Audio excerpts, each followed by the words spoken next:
Tinok shenishbah. Someone was asking about this. We had a discussion in the base medrash. What is a Tinok shenishbah? So the Gemara mentions that concept. It's a mashal, someone who never knew. Okay, so I was thinking maybe we should have a shir about that. It's a Gemara in Shabbos when this is brought up.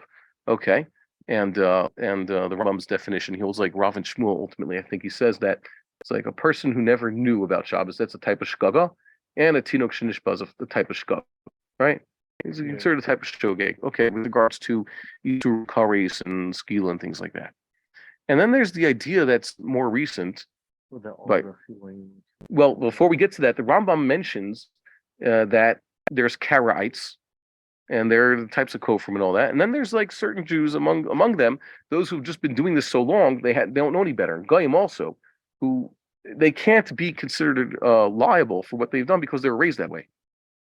And then it became an issue. The Chazon Ish and others at the founding of the state said that, considering that many of these Jews around here in the land of Israel have been basically raised for a few generations now in this not hypocrisy, it's apostasy. Okay, they're basically all kofrim, and they haven't been taught about the Torah, so they have a din of Tinok shenishbah. The problem with that, and there are those who are more machmir than Chazon Ish. I think it's like Rabbi Yashi, for example, say that but they're in contact with regular Jews now. And this is actually a bad thing. Why? Because mutav yushogim yudim mizidim. Among many of these, let's say, militant secularists, you have people who are formerly religious or raised religious. They have no excuse. Tinok shenishbah doesn't apply to them. You have people whose neighbors are are religious. They have it broadcasted on TV what it's like to be Jew. They know what Shabbos is. They can't have not been exposed to this. So for better for worse, we've ruined it for them. We've taken away their p'tur, lemad davar domeh, like what we saw with Hoshea ben Elah, the last king of the 10 tribes. He made going to the Beis Hamikdash available to his subjects once again. Now, until then, they could say for 200 years they've been anusim, they've been prevented by the government from going to the Beis Hamikdash. Yeah, and now they were allowed to. So, he ruined it for them. We have a government which is ostensibly culturally Jewish. The people speak Hebrew. They live in the land of Israel. There's a rabbanut that officially enforces certain aspects of Judaism. They know what Shabbos is because government transportation shuts down on Shabbos. They go to the army. I think the food has to be officially kosher, right?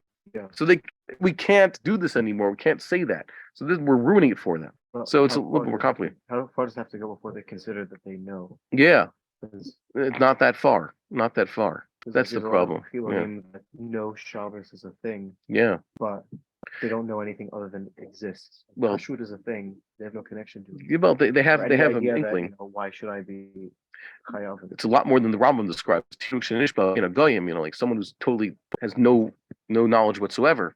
So that's a problem.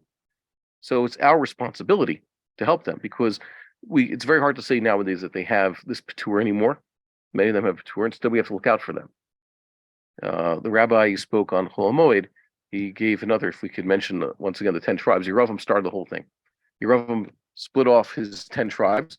There was a war a few years later between his people, his kingdom, and he himself was still alive at the time, Yeravam in his later years, and King Solomon's and it says, okay, so Aviyah was there, and he gave a whole real rousing speech about how those 10 tribes now are majorly off the derech. In just 20 years, they've disconnected themselves from Am Yisrael, and they don't go to the Beis Hamikdash anymore. They have rival sanctuaries. They've kicked out the Kohanim and Leviim. They've done a lot of bad things, and Shevet Yehuda, they've stuck with this with God. And it says, according to this medrash, that at the end of the war, which the Bnei Yehuda won against the Bnei Yisrael, it says that God smote him and he died.